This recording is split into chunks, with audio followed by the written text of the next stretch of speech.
নমস্কার। যুক্তি তর্ক সঙ্গে অর্কয়ে আপনাদের স্বাগত। আপনাদের সঙ্গে আমি অর্কপ্রভ সরকার। রবিবাসরীয় দুপুরে মানে 17ই অগস্ট দিল্লির বিজ্ঞান ভবনে প্রায় 1.5 ঘন্টার সাংবাদিক বৈঠক আপনারা অনেকেই শুনেছেন। নির্বাচন কমিশনের ফুল বেঞ্চ। প্রথমে চিফ ইলেকশন কমিশনার একটা প্রারম্ভিক বক্তৃতা দিলেন, সেটা 10-12 মিনিট। তারপরে প্রচুর প্রশ্নের জবাব তিনি দিলেন, এমনকি সমস্ত সাংবাদিকদের প্রশ্নেরই তিনি জবাব দিয়েছেন। বর্তমান পত্রিকার সাংবাদিক সন্দীপ স্বর্ণকার প্রশ্ন করলেন যে বাংলায় এসআইআর কবে হবে। জ্ঞানেশ কুমার উত্তর দিলেন যে তিনি তার কলিগদের সাথে কথা বলে যথাশীঘ্র সম্ভব বিষয়টা সম্পর্কে অবহিত করবেন। অর্থাৎ বাংলায় যে এসআইআর হচ্ছে সেই সিদ্ধান্তটা হয়ে গিয়েছে, তারিখটা ঠিক হয়নি। যদিও আমার ধারণা যে ভাইফোঁটার পরেই হবে। আমি এটা অনেকদিন আগে থেকেই বলছি যে সেপ্টেম্বরে এসআইআর করা খুব মুশকিল, কারণ বাংলাতে পুজোর আবহ সেপ্টেম্বর থেকেই শুরু হয়ে যাবে। সেই সময়ে এসআইআর এর মতো একটা বড় কর্মকাণ্ড শুরু করা নির্বাচন কমিশনের পক্ষে সম্ভব নয়, সময়োচিত নয়, বাস্তবোচিত নয়। তাই উৎসবের মরশুম শেষ হবে, ধরুন ছট পুজো টুজো পেরিয়ে গেল, জগদ্ধাত্রী পুজো হয়ে গেল, ভাইফোঁটা হয়ে গেল, তারপর স্পেশাল ইন্টেন্সিভ রিভিশন হবে। একটা কথা দিনের আলোর মতো পরিষ্কার, স্পেশাল ইন্টেন্সিভ রিভিশন হওয়ার পরেই কিন্তু বাংলায় নির্বাচন হবে। এখন রাজ্য সরকার যেরকম রণংদেহী মূর্তি নিয়েছে, তাতে একটা জিনিস স্পষ্ট যে নির্বাচন কমিশনও কিন্তু তাদের অবস্থান থেকে সরে আসবে না। যতই খোকাবাবু 1 লক্ষ লোককে নিয়ে কমিশনের দপ্তর ঘেরাও করার হুমকি দিক, যতই বলুন না কেন, একজন নাম যদি বাদ যায় তাহলে তারা বুঝিয়ে দেবেন তাদের কত ক্ষমতা। দিদিমণি একটা প্রশাসনিক সভায় বীরভূম থেকে বিএলওদের উদ্দেশ্য করে বলেছিলেন যে নির্বাচন কমিশন ক্ষণিকের অতিথি, রাজ্য সরকার ছিল, রাজ্য সরকার আছে, রাজ্য সরকার থাকবে, অর্থাৎ তিনি আবার ক্ষমতায় ফিরবেন। এবং বিএলওদের কার্যত প্রচ্ছন্ন হুমকি যে তিনি যা চাইবেন সেভাবেই যেন ভোটার তালিকা এই সংশোধনের কাজটা হয়। নির্বাচন কমিশন আছে, ঠিক আছে, তাদের নির্দেশকে প্রাপ্যের অতিরিক্ত গুরুত্ব দেওয়ার কোনো প্রয়োজন নেই। এখন বিষয়টা হচ্ছে যে এসআইআর হলে লাভ কি বা ক্ষতি কি। দেখুন, এসআইআর হলে সব থেকে ক্ষতির মুখে পড়বে তৃণমূল কংগ্রেস, এটা নিয়ে কোনো সন্দেহ নেই। এবং ভুয়ো ভোটার, মৃত ভোটার, একাধিক জায়গায় নাম তুলে রাখা ভোটার, অবৈধ বাংলাদেশি অনুপ্রবেশকারী যারা পরিচয়পত্র কোনো মতে জুটিয়েছেন, মানে জালি পরিচয়পত্র, সেটা দিয়ে ভোটার তালিকায় নাম তুলেছেন, সেগুলো সব বাদ যাবে।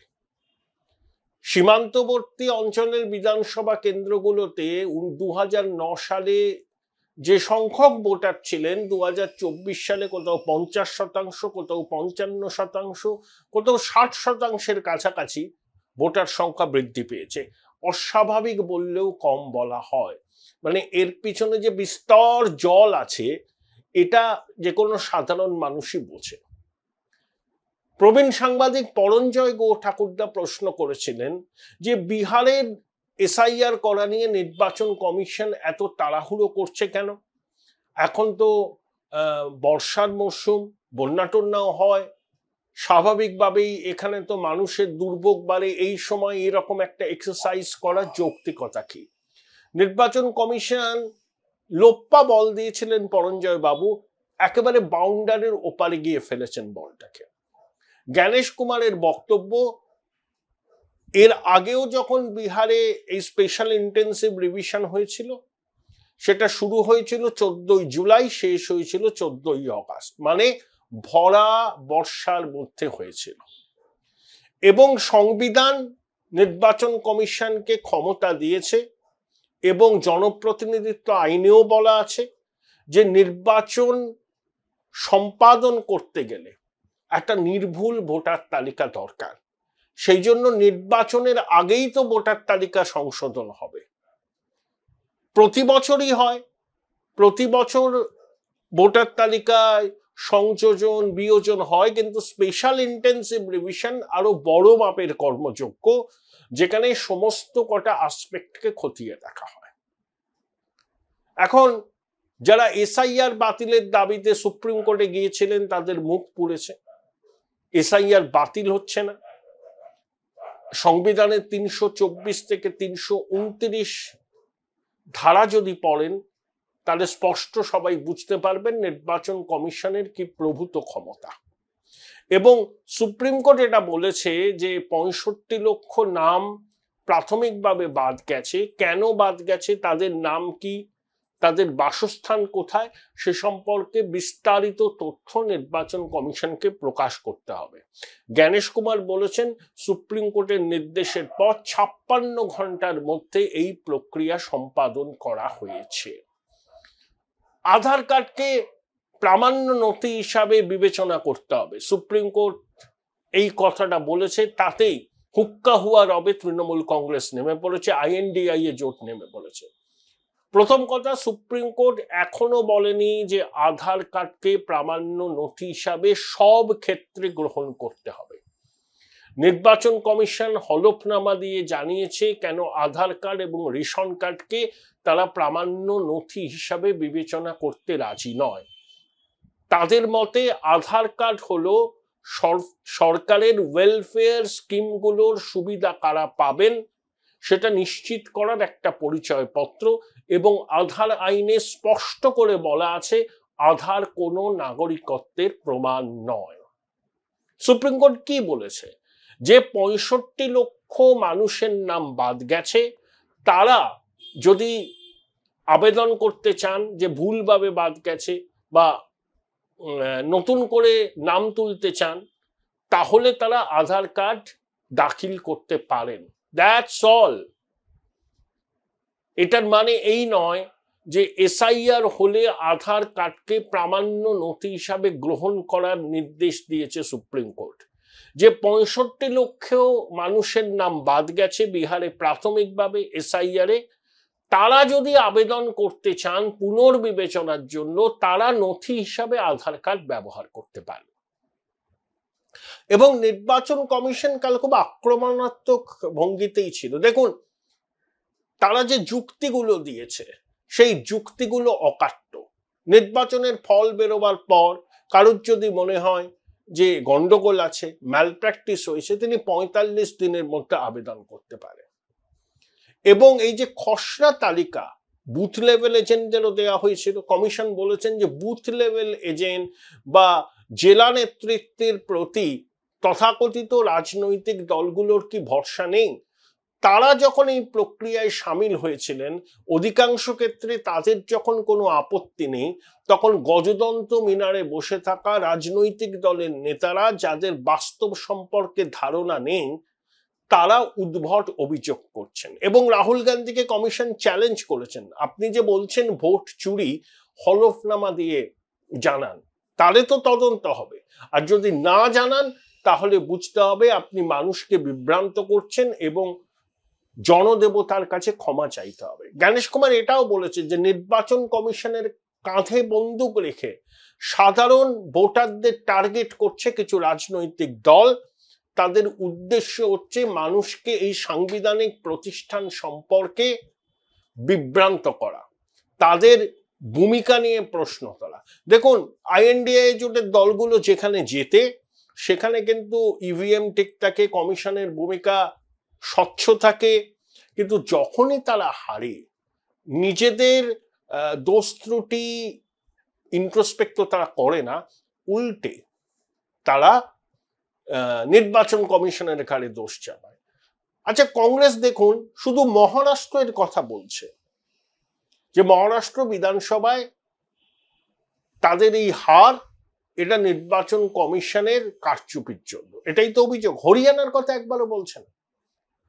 হরিয়ানায় লোকসভায় কংগ্রেস আর বিজেপি সমান সমান আসন পেয়েছিল, তা হরিয়ানাতে আপনারা হারলেন কেন? তখন তো নির্বাচন কমিশনের গালে দোষ চাপাচ্ছেন না।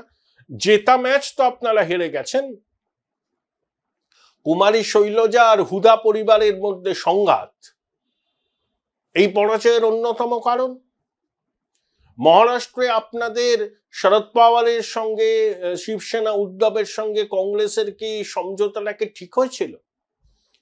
নির্বাচনের শুরু হওয়ার আগেই কে মুখ্যমন্ত্রী হবেন মহাবিকাশ আঘাড়ি জোটের, সেই নিয়ে আকচাকচি শুরু হয়ে যায়। অন্যদিকে বিজেপি লোকসভা নির্বাচনের ধাক্কা কাটিয়ে ধীরে ধীরে নিজেদের শক্তিটাকে সংহত করে এবং তার ফল তারা পেয়েছিল। আরএসএস লোকসভা নির্বাচনে অনেক ক্ষেত্রে সক্রিয়ভাবে বিজেপির পাশে এসে দাঁড়ায়নি। জেপি নাড্ডার যে উক্তিটা করেছিলেন যে বিজেপি অনেক বড় হয়ে গেছে, এখন আরএসএস এর সেই সক্রিয় সহযোগিতা না পেলেও চলবে, সেটা আরএসএস এর র্যাঙ্ক অ্যান্ড ফাইলের কাছে ভালো বার্তা যায়নি, তারা কিছুটা গুটিয়ে নিয়েছেন। বিজেপি নেতৃত্ব লোকসভায় 240-এ থেমে যাওয়ার পরে বুঝতে পেরেছিলেন যে সঙ্গের সঙ্গে তাদের দূরত্ব বাড়লে তাদের নির্বাচনী ফল ভালো হবে না। তারা তারপর আস্তে আস্তে সঙ্গের সঙ্গে সম্পর্কের মেরামতি করেন এবং তার সুফল তারা হরিয়ানায় পেয়েছেন, দিল্লিতে পেয়েছেন, মহারাষ্ট্রে পেয়েছেন। Join Indian Institute of Hotel Management now. Right choice, right decision.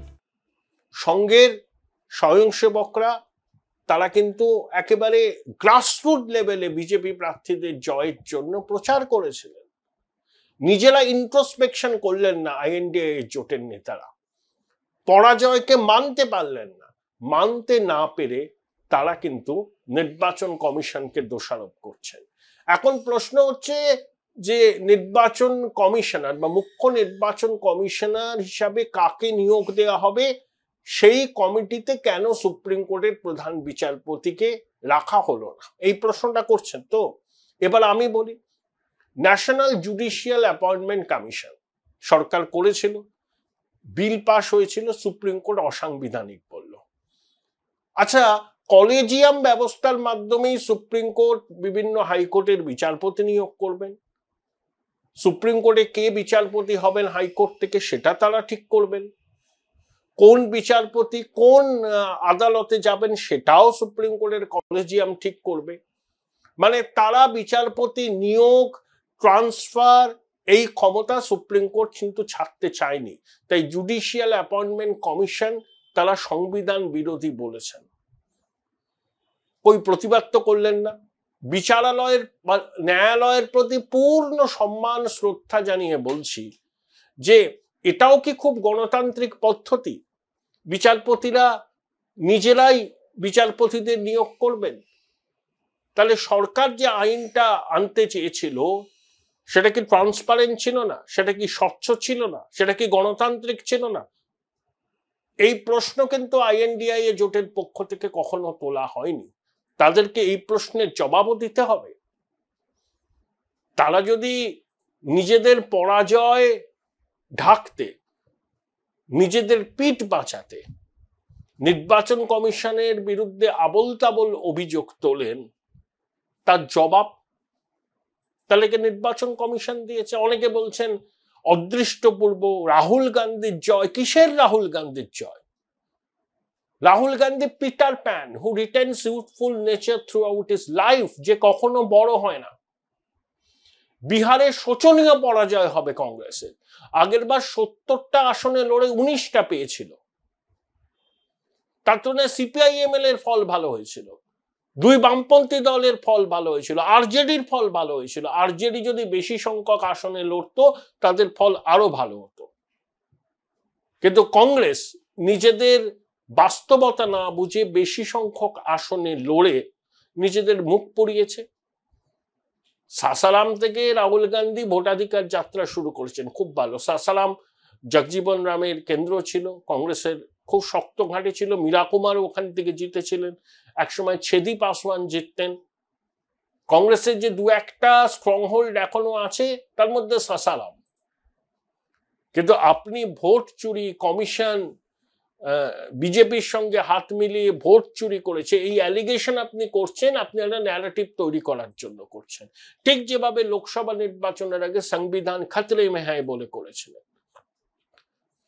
এই ভ্রান্ত ন্যারেটিভকে নির্বাচন কমিশন ফুৎকারে উড়িয়ে দিয়েছে। দেখুন, একটা বড় কর্মযজ্ঞ করতে গেলে ভুল ত্রুটি হয়, দেখতে হবে ভুল ত্রুটি অনিচ্ছাকৃত না ইচ্ছাকৃত।